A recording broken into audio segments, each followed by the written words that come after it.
Hey guys, it's your girl Keri, and today I'm going to be sharing my process on how I design spaces in my home. And many of you know that I am an off-season shopper. I shop off-season because that's when you can get the best deals, when things go on clearance. And so the space that I'm going to be sharing with you is my outside deck slash gazebo area. But before we begin, I want to first thank Cashback for teaming up with me again to inform my viewers about Walmart's online cashback program. Cashback is a cashback website where consumers get to save money when shopping online by receiving a percentage of their purchases in the form of a cash rebate when you shop at any of the 4,000 participating stores. Currently, Walmart Online has phenomenal deals on outdoor patio furniture and outdoor decor. That is where I purchased my 4-piece conversation set by Better Homes and Gardens brand for Walmart. Unfortunately, my set is sold out, but there are other great deals to be had. And you can get your cash back rewards on top of any website sales. Now that's my kind of shopping. Signing up is quick and easy.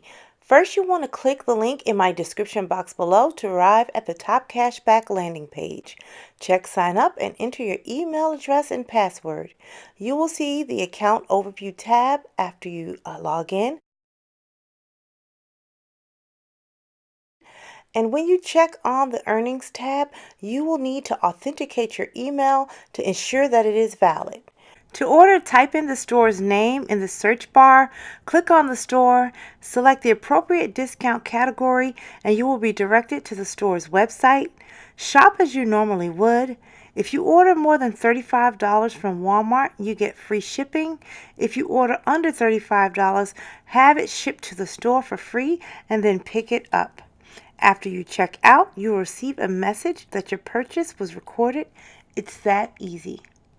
Once you spend $25 at Walmart or any of the other 4,000 participating stores, you will receive a $10 cashback signing bonus. So my first step in my design process is coming up with an overall budget. And the way I do this is by researching and looking at pieces and things that I think I might like and recording the cost of those things down to develop an overall budget. So, for example, I am decorating 2 parts of my deck. I have a pergola area and then I have the upper deck portion. The pergola portion will be like a seating area where people can kind of relax and chill. The upper deck portion is going to house like the outdoor dining table and things like that. Now, oftentimes for me, I don't have all the money up front right away. So that's why I do an overall budget, but then I break everything down into smaller budget components.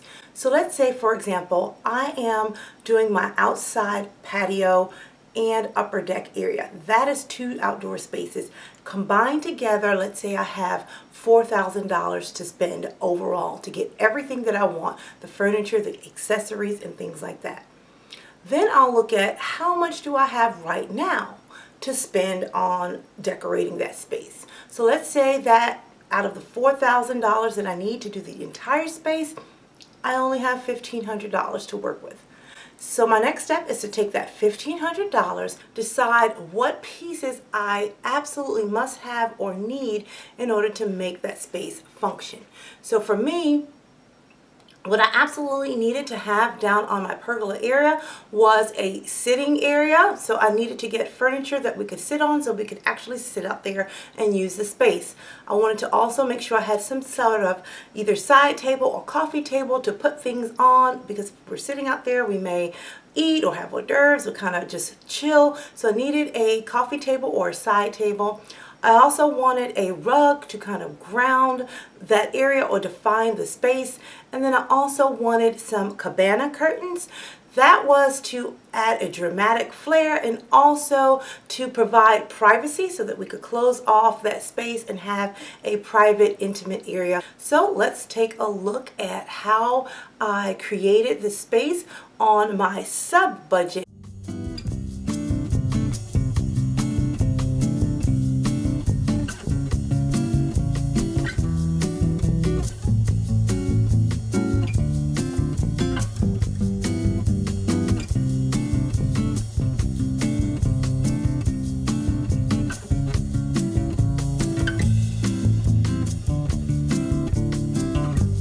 here is a quick tip. You might have heard of the saying, buy the best quality that you can afford, or buy the best quality that your money can buy. Now, I don't necessarily wholeheartedly agree with that saying. I think you should buy the best quality that you need at the time, because you may be able to afford higher quality on some items, but it doesn't necessarily mean you need the highest quality. You have to kind of look at how you're going to use that piece, what it's going to be used for, and then you determine whether or not you need the highest quality or something lower or mid-grade quality would do. For example, I'm going to use the furniture that I purchased for my patio makeover. Prior to doing this makeover, I had purchased some top-of-the-line, high-end outdoor patio furniture. Now, I got it for a great price on a great discount. I believe the furniture set, it was a 5-piece set. You got 2 side chairs, 2 ottomans, and a sofa. And it retailed for about close to $7,000. And I was able to get it on end of the year clearance for just under $3,000. The problem was, I didn't absolutely love it. I just got it because I'm like, wow, this is some good quality furniture. It's going to last forever. This is a great, buy. And I purchased it.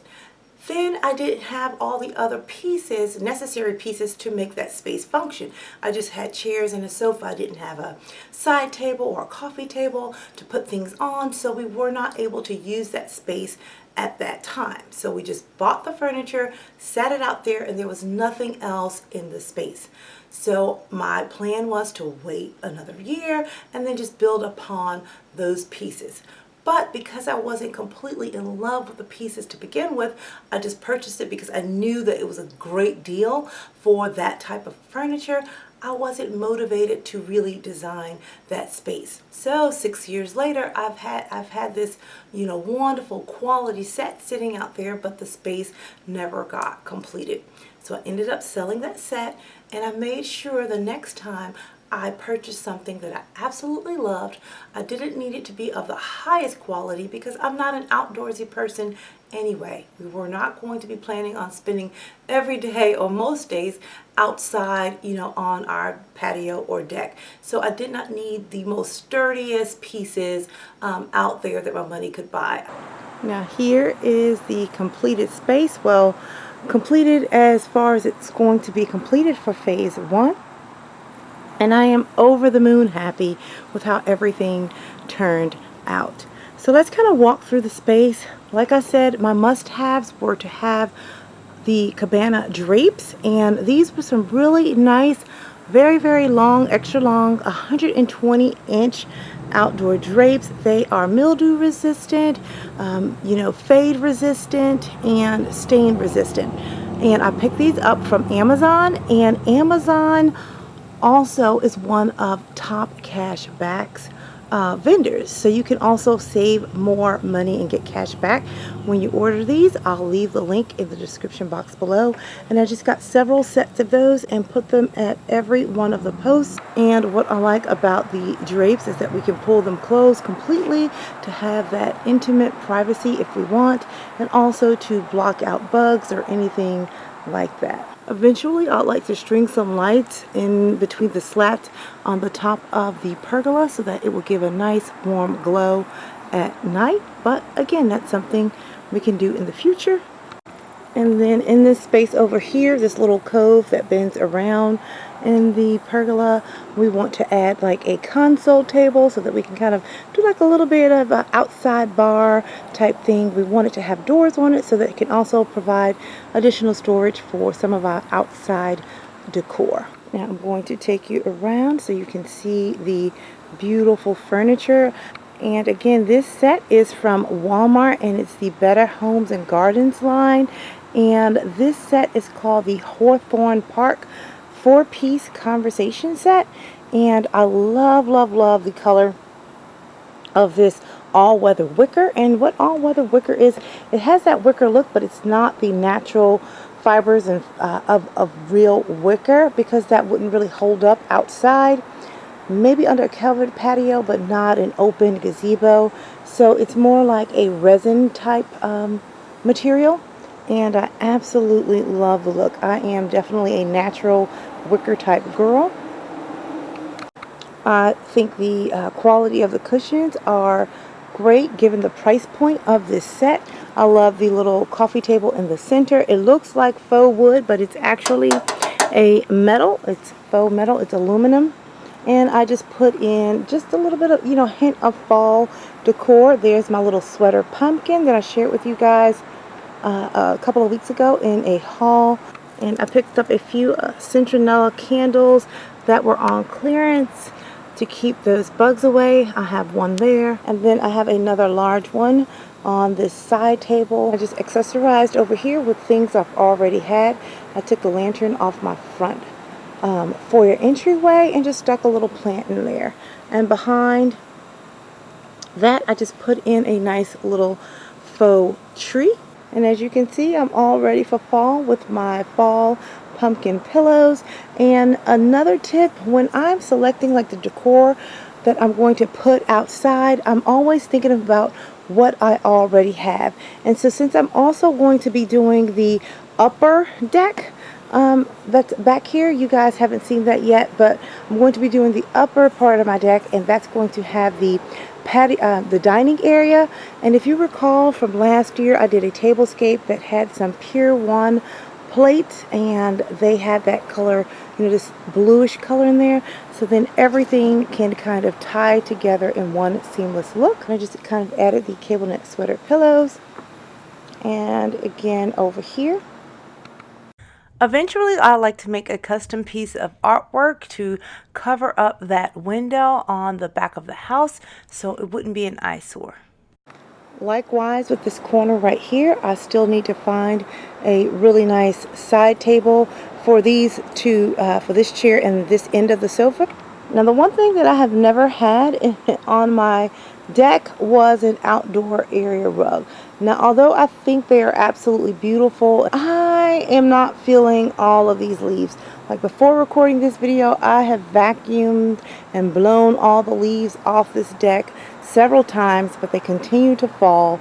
And, I don't know if I want to continuously clean it. I think it's going to be high maintenance. And as you can see, as we walk around and you step on the leaves, they kind of crinkle up, crumble up, and get embedded into the carpet. So I'm trying to decide if I'm going to leave the carpet here or not. What do you guys do with your outdoor carpets? Because most of the people I know have covered porches, and this really wouldn't be an issue. Things aren't just falling down directly onto the space. So I'm looking forward to enjoying this space with family and friends, and even some alone time out here. Please be sure to subscribe, because in my next video, I will be sharing how to transition your outdoor entertaining spaces from summer to fall. So guys, I hope you enjoyed this video. Please do not forget to click the link in the description box below to sign up for Top Cashback's Cashback program. Again, it is free. There is no cost to you to sign up, but you can start getting those savings by shopping online at some of your favorite stores. And until next time, I'm going to keep calm and carry on. Bye guys.